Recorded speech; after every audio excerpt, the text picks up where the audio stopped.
अस्मद्गुरुभ्यो नमः अस्मत्परमगुरुभ्यो नमः अस्मत्सर्वगुरुभ्यो नमः। श्रीमते रामानुजाय नमः। अस्मद्गुरुपरम्परायै नमो नमः। नूतनजलधररुचये नूतनजलधररुचये नूतनजलधररुचये नूतनजलधररुचये गोपवधूटी गोपवधूटी गोपवधूटी गोपवधूटी वधू महाप्राण वधूटी वधूटी दुकूल वधूटी दुकूल वधूटी दुकूल वधूटी दुकूल दुकूलचौराय दुकूलचौराय दुकूलचौराय दुकूलचौराय वधूटी दुकूलचौराय वधूटी दुकूलचौराय वधूटी दुकूलचौराय वधूटी वधूटी दुकूलचौराय वधूटी दुकूलचौराय गोपवधूटी दुकूलचौराय गोपवधूटी दुकूलचौराय गोपवधूटी दुकूलचौराय गोपवधूटी दुकूलचौराय नूतनजलधररुचये गोपवधूटी दुकूलचौराय नूतनजलधररुचये गोपवधूटी दुकूलचौराय नूतनजलधररुचये गोपवधूटी दुकूलचौराय वधूटी दुकूलचौराय नूतनजलधररुचये गोपवधूटी दुकूलचौराय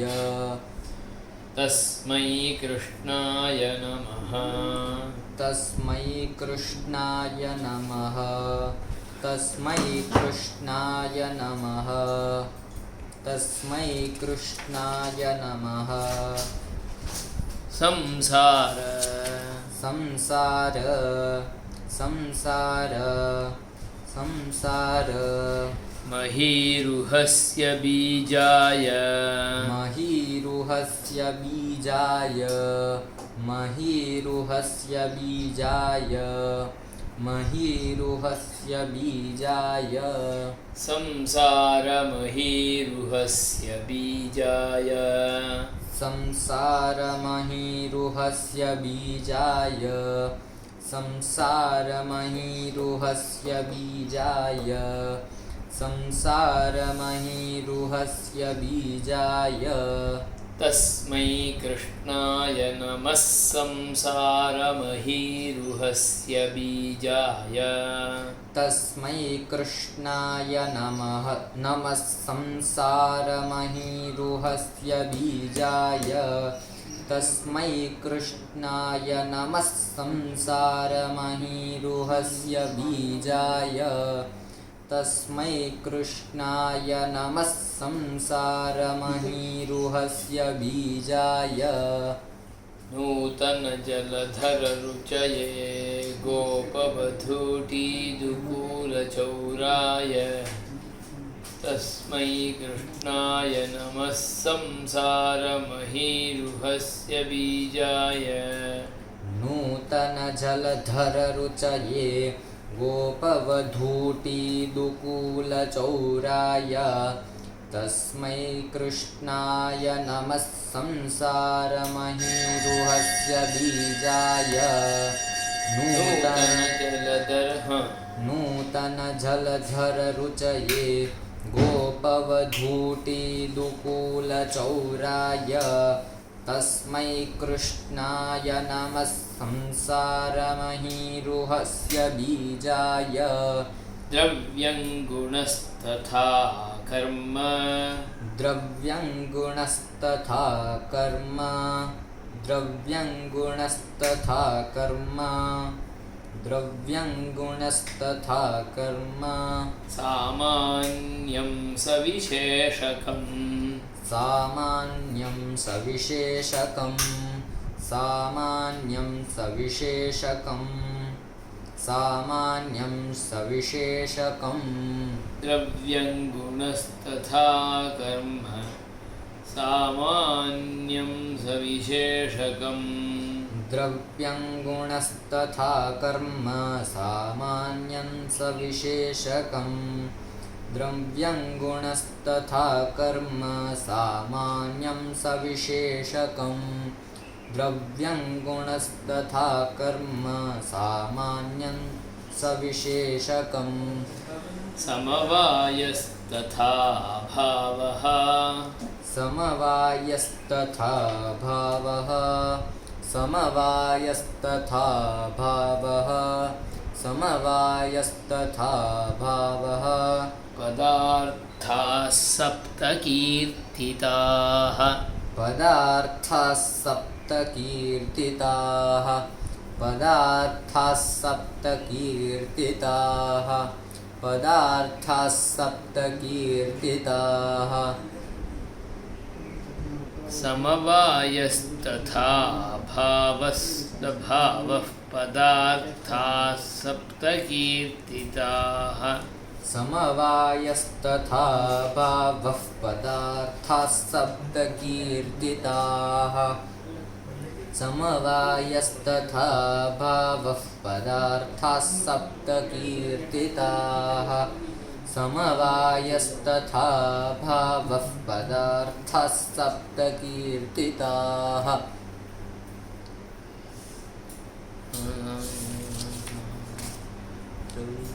क्षित्यप्तेन हाँ। क्षित्यप्तेजो क्षित्यप्तेजो क्षित्यप्तेजो मरुद्व्योम मरुद्व्योम मरुद्व्योम मरुद्व्योम कालदिग् कालदिक् कालदिक् कालदिक् कालदिग्देहिनो मनः कालदिग्देहिनो मनः कालदिग्देहिनो मनः कालदिग्देहिनो मनः क्षित्यप्तेजो मरुद्व्योम कालदिग्देहिनो मनः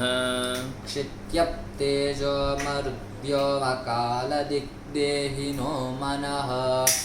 क्षित्यप्तेजो मरुद्व्योम कालदिग्देहिनो मनः क्षित्यप्तेजो मरुद्व्योम कालदिग्देहिनो मनः क्षित्यप्तेजो मरुद्व्योम कालदिग्देहिनो मनः द्रव्याणि द्रव्याणि द्रव्याणि द्रव्याण्यथ गुणारूपम् द्रव्याण्यथ गुणारूपम् द्रव्याण्यथ गुणारूपम् सही ना? नहीं गुरुजी, अथ गुणारूपम। वही द्रव्याणि पीछे आ गया,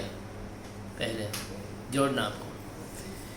द्रव्याण्यथ गुणारूपम् द्रव्याण्यथ गुणारूपम् द्रव्याण्यथ गुणारूपम् द्रव्याण्यथ गुणारूपम् रसो गन्धस्ततः परम् रसो गन्धस्ततः परम् रसो गन्धस्ततः परम् रसो गन्धस्ततः परम् द्रव्याण्यथ गुणारूपं रसो गन्धस्ततः परम् द्रव्याण्यथ गुणारूपं रसो गन्धस्ततः परम् द्रव्याण्यथ गुणारूपं रसो गन्धस्ततः परम् गन्धस्ततः परम् क्षित्यप्तेजो मरुद्व्योम कालदिग्देहिनो कालदिग्देहिनो मनः द्रव्याण्यथ गुणा रूपं रसो गन्धस्ततः परम् क्षित्यप्तेजोमरुद्व्योमकालदिग्देहिनो मनः द्रव्याण्यथ गुणा रूपं रसो गन्धस्ततः परम् क्षित्यप्तेजोमरुद्व्योमकालदिग्देहिनो मनः द्रव्याण्यथ गुणा रूपं रसो गन्धस्ततः परम् क्षित्यप्तेजोमरुद्व्योमकालदिग्देहिनो मनः द्रव्याण्यथ गुणा रूपं रसो गन्धस्ततः परम् द्रव्यं गुणस्तथा कर्म सामान्यं सविशेषकं समवायस्तथा भावः पदार्थाः सप्तकीर्तिताः क्षित्यप्तेजोमरुद्व्योमकालदिग्देहिनो मनः द्रव्याण्यथ गुणा रूपं रसो गन्धस्ततः परम् द्रव्यं गुणस्तथा कर्म सामान्यं सविशेषकं समवायस्तथा भावः पदार्थाः सप्तकीर्तिताः क्षित्यप्तेजोमरुद्व्योमकालदिग्देहिनो मनः द्रव्याण्यथ गुणा रूपं रसो गन्धस्ततः परम् द्रव्यं गुणस्तथा कर्म सामान्यं सविशेषकं समवायस्तथा भावः पदार्थाः सप्तकीर्तिताः क्षित्यप्तेजोमरुद्व्योमकालदिग्देहिनो मनः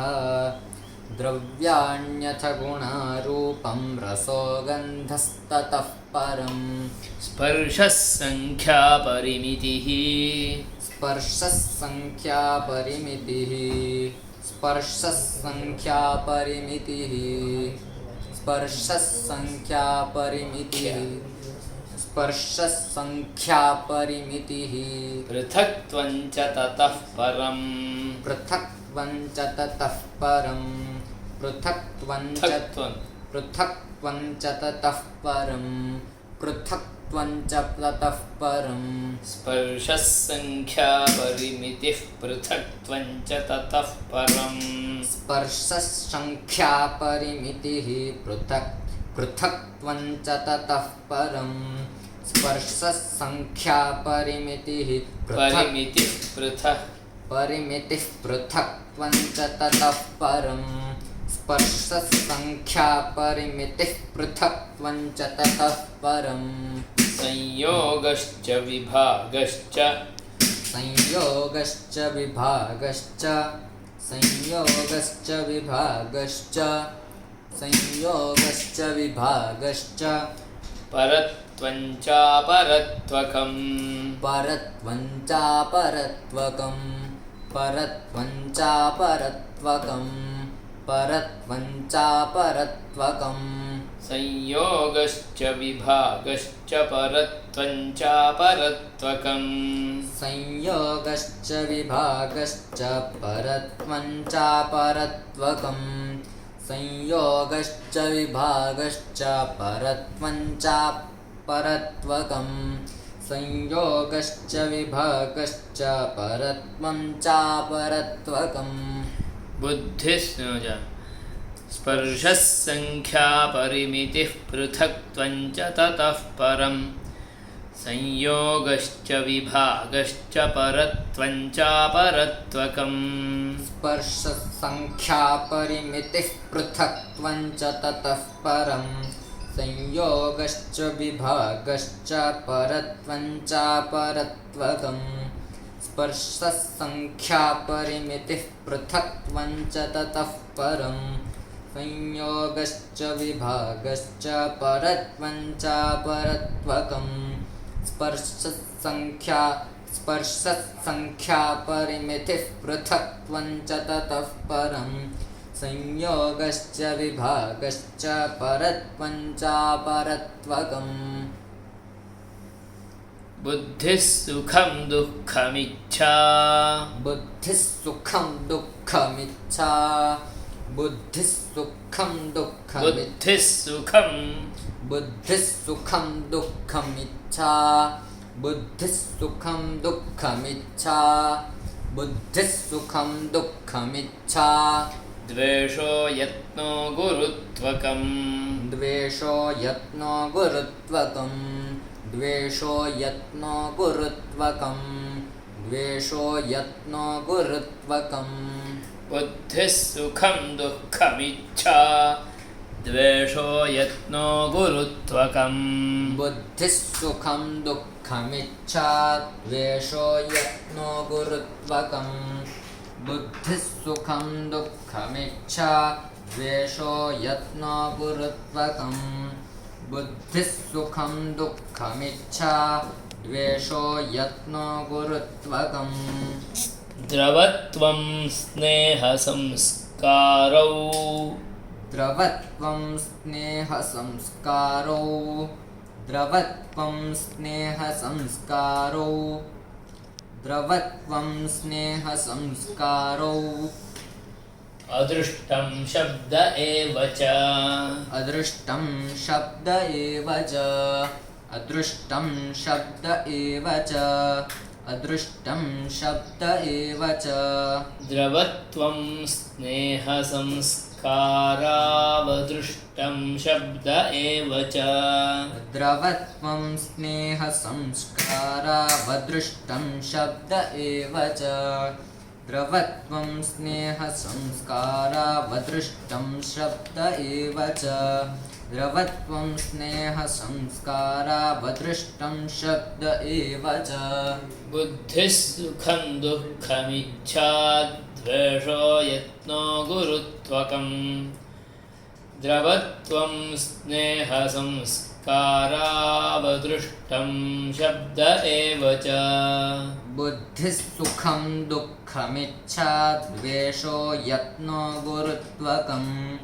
द्रवत्वं स्नेहसंस्कारावदृष्टं शब्द एव च बुद्धिः सुखं दुःखमिच्छा द्वेषो यत्नो गुरुत्वकम् द्रवत्वं स्नेहसंस्कारावदृष्टं शब्द एव च बुद्धिः सुखं दुःखमिच्छा द्वेषो यत्नो गुरुत्वकम् द्रवत्वं स्नेहसंस्कारावदृष्टं शब्द एव च स्पर्शः संख्यापरिमितिः पृथक्त्वं च ततः परं संयोगश्च विभागश्च परत्वं च परत्वकम् बुद्धिः सुखं दुःखमिच्छा द्वेषो यत्नो गुरुत्वकम् द्रवत्वं स्नेहसंस्कारावदृष्टं शब्द एव च स्पर्शसंख्यापरिमितिः पृथक्त्वं च ततः परं संयोगश्च विभागश्च परत्वं च परत्वकम् बुद्धिः सुखं दुःखमिच्छा द्वेषो यत्नो गुरुत्वकम्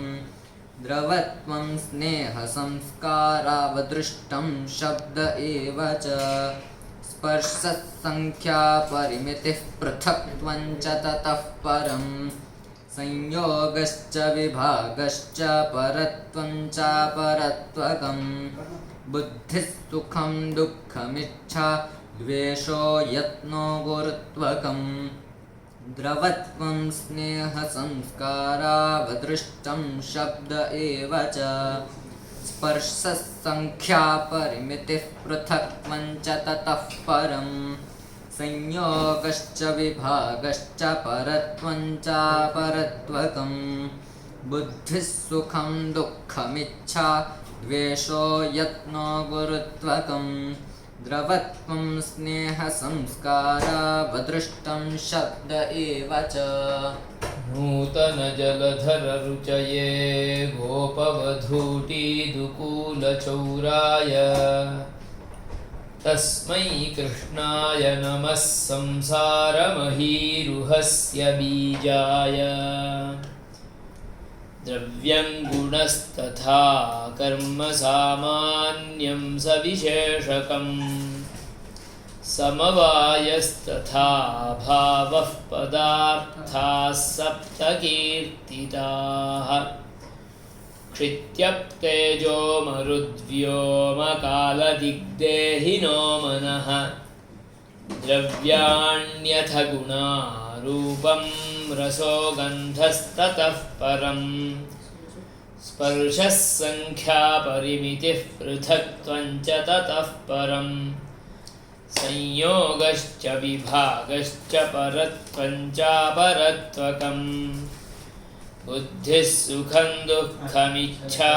द्वेषो यत्नो गुरुत्वकम्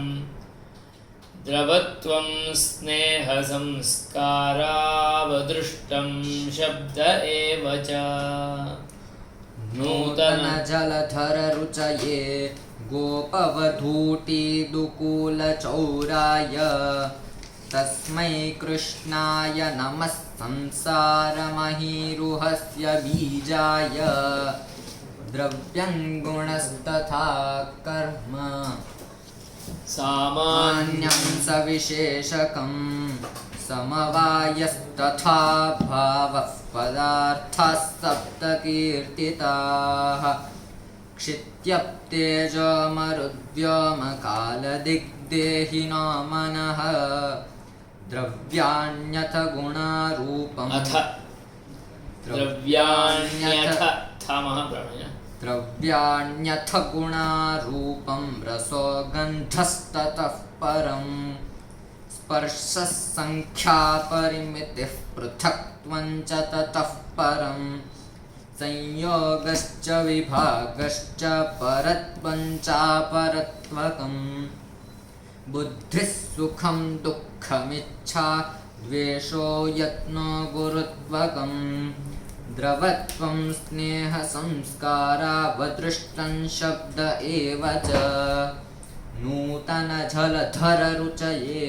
गोपवधूटिदुकूलचौराय तस्मै कृष्णाय नमः संसारमहीरुहस्य बीजाय द्रव्यं गुणस्तथा कर्म सामान्यं सविशेषकम्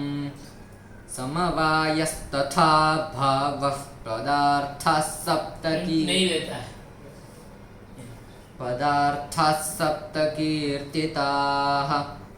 क्षित्यप्तेजो मरुद्व्योमकालदिग्देहिनो मनः द्रव्याण्यथ गुणारूपं रसो गन्धस्ततः परम् स्पर्शः संख्यापरिमितिः पृथक्त्वं च ततः परम् संयोगश्च विभागश्च परत्वं चापरत्वकम् बुद्धिः सुखं दुःखमिच्छा द्वेषो यत्नो गुरुत्वकम् द्रवत्वं स्नेहसंस्कारावदृष्टं शब्द एव च नूतनजलधररुचये गोपवधूटिदुकूलचौराय तस्मै कृष्णाय नमः संसारमहीरुहस्य बीजाय द्रव्यं गुणस्तथा कर्म सामान्यं सविशेषकम् समवायस्तथा भावः पदार्थाः सप्तकीर्तिताः क्षित्यप्तेजो मरुद्व्योमकालदिग्देहिनो मनः द्रव्याण्यथ गुणारूपं रसो गन्धस्ततः परम् स्पर्शः संख्यापरिमितिः पृथक्त्वं च ततः परम् संयोगश्च विभागश्च परत्वं चापरत्वकम् बुद्धिः सुखं दुःखमिच्छा द्वेषो यत्नो गुरुत्वकम् द्रवत्वं स्नेहसंस्कारावदृष्टं शब्द एव च